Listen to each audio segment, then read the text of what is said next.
What's the most paranormal thing that's ever happened to you? Story 1. Previous response from myself pertaining to my family members. My family, grandpa, grandma, mom, 2 aunts, and uncle, went camping at Bonnie Reservoir in Colorado. This would have occurred in the early 60s. The children ranged from ages 1 to 13, with one of my aunts being the eldest, uncle being behind at 11, my mom at 7 or 8, and my other aunt at 1. My grandparents would have been in their 30s. They were camping in a Volkswagen bus, the camping model specifically. My grandfather was an experienced outdoorsman, having grown up in rural Illinois during the Depression. Growing up, my mom and siblings were took along on many camping trips. This particular trip was no different in its planning and remained routine until the evening, when my grandfather failed to return from a fishing excursion that he had undertaken by himself. 9 p.m. rolls around and it's dark blacker than the blackest black time's infinity. The family is concerned. My grandfather has never been late like this. Now, according to my uncle and older aunt, my grandma decided to drive to the dock, which be a logical place to begin the search. My grandma started to drive around the lake, not realizing she had made a wrong turn. After 15 minutes or so, my younger aunt starts to fuss, and my grandma pulls off to the shoulder of the road to check on her. At this point, my mom, uncle, and older aunt have begun looking out the windows, and my uncle realizes they can't see the lake. My grandma has gotten the 1-year-old settled, and she gets behind the wheel and begins to make a 3-point turn to turn around. The first step of the turn, she throws the van in reverse and realizes she can't back up as there is a 3 to 4 foot ditch behind her and a similar ditch in front. She remembers putting the bus in park. A red light appeared in the distance with rabbits scurrying along the ground away from it. The light turned white, then red. It was sweeping back and forth. It looked like my grandfather's signaling light. He'd used it often, and my family knew what it was. Now, as they are watching this light move back and forth, something slams into the hood, and bright white light floods the bus. My grandpa is up all night after returning to the campsite late. He had run into an old friend on the water and stayed out later than anticipated. He got to the camp at midnight, and when he realized that his family was gone, he went to the ranger station and asked for assistance. They searched for them and were preparing to dredge and or dive for the vehicle when the bus was spotted on an old service road, 20 miles or so from the lake. My grandpa was the first to get there. He walked to the door, and as soon as he opened it, my grandma fell out of the driver's seat and said, "Oh, thank God you're here." She landed in his arms and began crying. Her watch, which was purchased less than 6 months prior as a birthday gift, had stopped at 11:15 p.m., which would have corresponded with the flash of light. The kids were sleeping soundly. They had no recollection after the flash. My entire family, minus my youngest aunt, have told the story. They have made drawings of it. I believe them. They have nothing to gain. They cry when they tell it. I get the goosebumps. TLDR. Fudge. Aliens, guys. Edit. Spelling correction of Bonnie to Bonnie. Story 2. I always had a connection with my grandma. When I was a little kid, there were a couple of times when I'd run to my mom all excited that my grandma was visiting. My mom knew grandma wasn't visiting because she always called first, but then she'd roll into the driveway a few minutes later. Once as an adult, I got a strong feeling I should go see her. It was late, but she usually stayed up late. When I got there, I told her I had a feeling I should visit, and she admitted that she'd had some trouble with a tenant at one of her rentals who threatened her, and she'd had a bad feeling that night, too. When she passed, she'd been in hospice for a couple of weeks, but there was no sign that the end was near. It was the middle of the night, and I had a dream where I was in her room and she suddenly sat up and smiled. She told me that it was okay and she wasn't in pain anymore and was going to a better place, then walked out the door.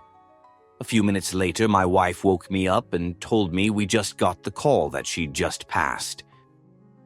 There's something more and takes comfort from these experiences. Quick edit, since this is sadly necessary these days. I do not give my permission to anyone to reproduce this comment on their blog, YouTube channel, podcast, or wherever else. So stop asking. Answer: that's so special. I was pretty close to my grandma, too. She was in hospice for about 5 days after a pretty terrible stroke. I didn't want to see her like that, but my mom insisted I go. It was strange, but oddly comforting. It was her, but I kept feeling like someone was in the corner of the room. Like her spirit was not in the body, almost. I said my goodbyes and told her it was okay for her to go. As I was walking to the car, my mom was calling. She had passed. I believe she waited for me.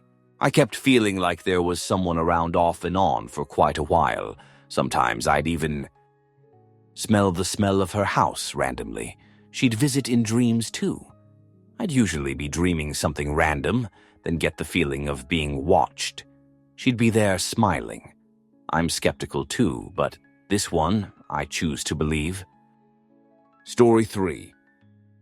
In the middle of eating, the candlestick and its base flies off our table onto the floor, as if someone had knocked it very hard with their hand.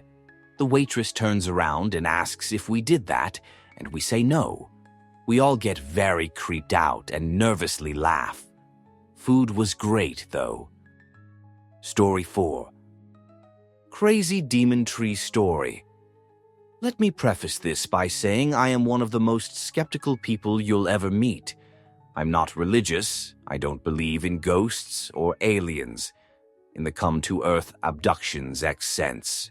There's probably a good chance there's life out there somewhere in the vastness of space. Or any of that. This is the weirdest thing I've ever encountered, and I have no real logical explanation for it. No substances or booze were involved. My friends and I went camping up in the White Mountains of NH, most summers in middle and high school, and a few years after till life happened and we all went our ways. Now, being a bunch of unorganized teen boysmen children, we always took forever to get in gear and actually get going, usually not leaving southern MA where we lived until late afternoon, early evening. One year, we got up there about 10 p.m. or so, and decided rather than hike into the woods, we'd just sort of camp crash out in the parking lot and hike in the AM. After a bit of unwinding and some food, everyone went to bed except for me and one other dude. We ended up wandering over to a small wooden footbridge over a river. It was a perfectly clear night filled with stars and a fairly bright moon, and we were shooting the breeze for a good couple hours about all sorts of stuff, movies, games, life, etc., etc. Had to be well after midnight by this point.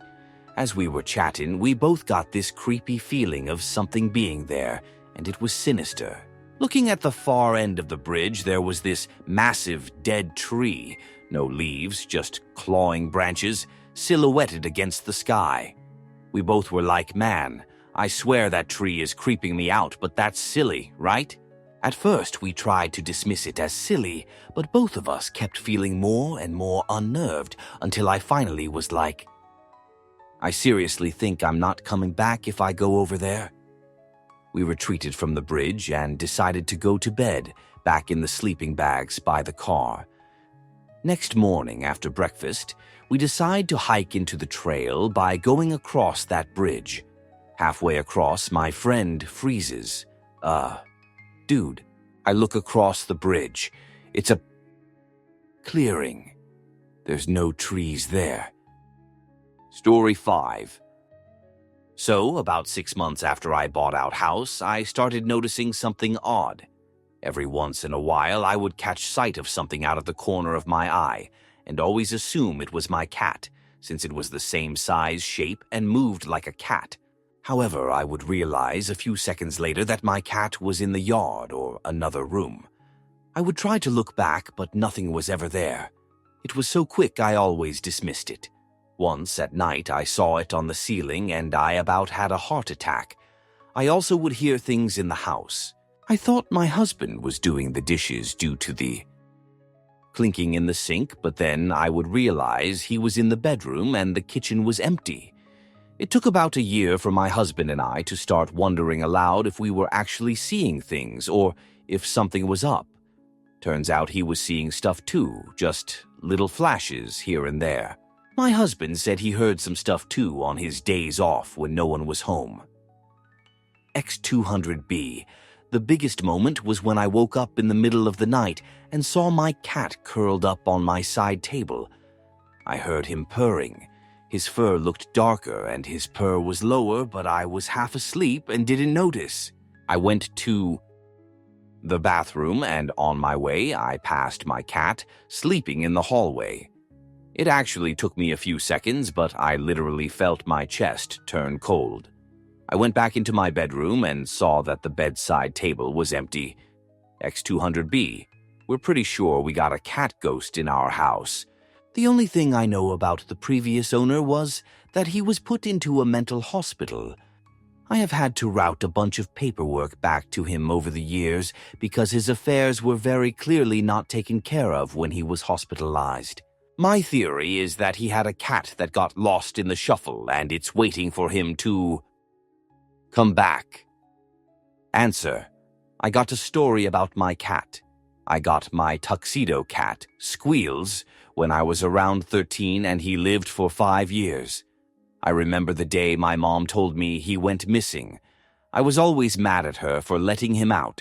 We lived in an apartment beside a busy street, and she would always give me that bullshit excuse. He needs to be outside so he doesn't feel like he's in jail. If you want your cat to live a long life, don't let him outside. Anyways, the day Squeals went missing, I went looking for him for a few hours around my neighborhood, yelling out his name. I didn't find him. So, that night, I said a prayer while I was crying my eyes out. Squeals, please. If you're on the other side, I need you to come visit me tonight so I can stop worrying, please. That night, I had the most beautiful dream that I can still remember to this day. I was in my bed in the morning and my room was surrounded in this most beautiful light blue light, and Squeals jumped up into my bed one last time, and I swear I could hear his purring. I woke up, and I knew at that moment my little tuxedo kitty was waiting for me in the clouds. For a while, too, when I lived in that apartment, I could see a little dark shadow, about the size of a cat, moving in the corner of my eye. I wouldn't feel scared at all, I just knew that was Squeals stopping by for a visit. I love you, kitty, and I'll see you again one day. Story 6. It wasn't a cat paw I saw, though. It was a full-on human hand with no human behind it. I don't think I've experienced anything as scary as that. Story 7. From pretty much the first night after my dad died, I started seeing him in my dreams. I didn't think anything of it at first because I figured that's a perfectly reasonable subconscious response to losing a loved one. The weird thing, though, was that he looked seriously real. Everything else in my dream would have that strange cartoonish vibe to it. Yet I could look at my dad and count the individual hairs in his mustache and on his head. In one of the dreams, I became lucid and realized I was asleep. I asked my dad point blank, "Are you visiting me, or is this just a figment of my imagination? I need to know." He smiled, hugged me, and said, "I'm here with you right now, son, and I always will be. I love you." I woke up suddenly, and as I did, I saw a very light shadow. Had it not moved, I wouldn't have seen it. It was a head and shoulders, leaning through the doorway and into my room. As soon as I saw it, it quickly moved away and backed out of my room. Somehow it was calming rather than scary. I was absolutely amazed, because that's exactly what my dad used to do when I was little, and he left really early for work. he'd pop his head in and say goodbye. The way this shadow moved was exactly the same. I'm convinced it was him checking in on me. If that wasn't strange enough, my mum called me downstairs that same morning. She tells me to go into the living room and look at the floor. I go in and guess what? Dad's reading glasses have somehow ended up slap bang in the middle of the room. That 110 confirmed it for me. Answer: so neat. I've had a few dreams with loved ones who have passed, and it's the same way. It's like I'm doing my dream thing, and all of a sudden someone is there, like it wasn't my thoughts. They are also very detailed. My most recent was a friend that died suddenly from a substances overdose. I was surprised to see her, but I couldn't talk to her. She looked upset. I was confused. A hand was placed on my shoulder and made me sit down. I could have woke up, but I thought this might be important. This man held my hand with my cell phone in it and said, "Don't worry, you don't need her phone number to talk to her. She can hear you." Then I woke up. I had a little moment and spoke with her. I felt silly, but I really wanted her to know I wasn't mad at her. I have since had dreams where she is more happy. Story 8. I'm sitting on the couch, which is a couple feet away from the cabinet, and the water bottle simply flies off the cabinet, like someone sucker punched it and goes flying down the staircase. I was home alone. It was 1 a.m. and I have no clue why it happened. Don't want to think about it. I just keep living my life. Answer: one day when I was 18 or so, I started to walk up the steps to my bedroom. At the top of the stairs, there is a ledge that my dad's ex had a statue of 2 fairies fishing. On my way up the stairs, it came flying at my head. I moved out of the way and was like, "Whoa, WTH." So I walked back down the steps, picked up the fairies, and put them back where they belonged. I went to tell my dad about it and went into his bedroom. As I started my story, his laundry basket moved from his side of the bedroom over to the side of the room I was on.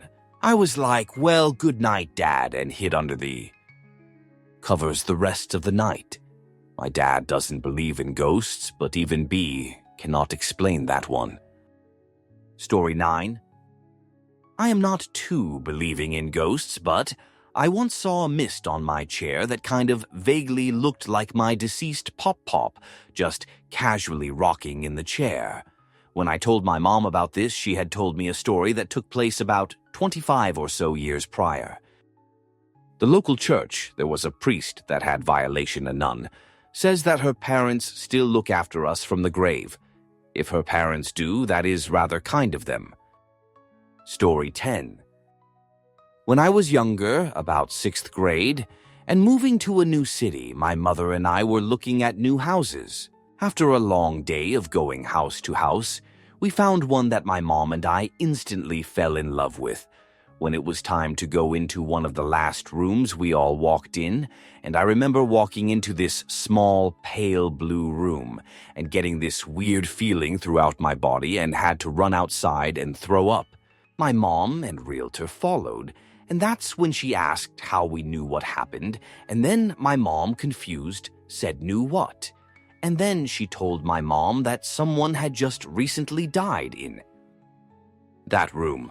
I still have dreams about that room. Story 11. Alright, so I know this is the internet, but you'll just have to trust me on this, having actually happened to me, and please bear with this slightly lengthy recollection. My extremely Catholic grandmother owned a house in rural New York. We'd often go there when we went to camp or for family holidays. The place always had a weird vibe to it, as it was over 150 years old. I had several paranormal experiences, like seeing what I believed to be a spirit of a man in a brown coat and a top hat in the kitchen, or hearing children's voices in the bunk bedroom when nobody was home, as well as light fixtures acting strangely, like bulbs going out on holiday lights one by one in sequence instead of all at once. Anyways, these experiences were never emotion-inducing or threatening, just weird things I was convinced I saw. Until one day when I was about 10. I was there alone while my grandmother went shopping and was just watching Avatar: The Last Airbender and playing with Legos. Pretty standard. I went to the bathroom at one point and noticed the door to the basement. I never thought anything of the basement because it was always closed and off-limits, but being unsupervised and the bold. Every instinct in my being and soul went into full panic mode as I felt the presence rapidly approaching up the stairs. I shut that door and locked it as fast as I could and ran to the common room and grabbed a cross, convinced it was some sort of demon. Upon telling my grandmother this, her face went white, as if she wasn't as shocked as afraid, and as if she knew something about it. She called a priest into the house and had him bless the place. When he opened the door to the basement, he stopped abruptly and slowly descended. He performed his blessing down there and confided in us that he had felt the same feeling of dread, but that the house was protected by the Lord now and we had nothing to fear. I was always weary after that, but never experienced it again, and certainly never went near the basement. As I grew up, it weighed less on me, and I thought that maybe I was just a kid who spooked himself. Maybe I had a grandmother who was so religious that she thought a non-existent demon was present, and maybe the priest felt what we were telling him we had felt, and it wasn't real. Unfortunately for that theory, and the reason I share this, is because I learned a few years ago that the family that had moved into the house after my grandparents moved to Florida had abruptly moved out. They had forfeited their down payment and left immediately because, and I quote from the realtor's report, "The demons in the basement were terrorizing their children to an unbearable degree." So I don't know what was down there, but it wasn't human. It wasn't benevolent, and it wasn't make-believe. Answer: holy hell, I want into that basement so much. It's not that I don't believe you. I absolutely do. I was always the brave kid of any group I was in. I was the one who would say Bloody Mary 3 times in front of the mirror in the dark. If there was a local abandoned house that was rumored to be haunted, I would be the one to go touch the porch. If we went to a Halloween haunted house, I lead the group into each room with all my friends huddled behind me. Watch the scary movie alone at night. Walk through the graveyard alone in the dark. Ouija board. Seance. I was always up for it. Now, I'm in my 30s and my friends know me as impossible to scare with spooky stuff. So if I went into that basement and it freaked me the fudge out, there would be no doubt that it was legit haunted possessed. I wish I could be a professional at going into people's haunted thing to confirm spookiness levels. If you have a truly creepy space, you get a certificate of legitimacy and an endorsed stay out sign. Story 12. It was around the 5-month mark that my mother and me started to hallucinate and see dark figures in the shape of a baby around my house. Since it happened to both my mom and I, we both got scared but did nothing about it. About a week later, my cousin had a miscarriage, and we stopped seeing this apparitions. Secondly, my grandma was very sick, and my mother and I started hallucinating again. This time, instead of babies crawling around corners, we saw a slumped figure. Not even a week passed, and my grandma was declared dead after they told us she was recuperating. Finally, and probably why my mom and I are not scared of these apparitions. My sister has been diagnosed with depression for a long time. Since she is older, she lived in another country. My mom and I were in the kitchen and the hallway lights were off. Then we simultaneously freaked out since we saw a figure that immediately reminded us of my sister. My mom took this as a warning and called my sister immediately. Her roommate answered and my mom asked her to check on her. Turns out my sister had tried overdosed in sleeping pills, and her roommate found her just in time to save her life. Ever since then, I believe that whatever this apparition is, it is probably someone or something that is trying to help us by warning us beforehand.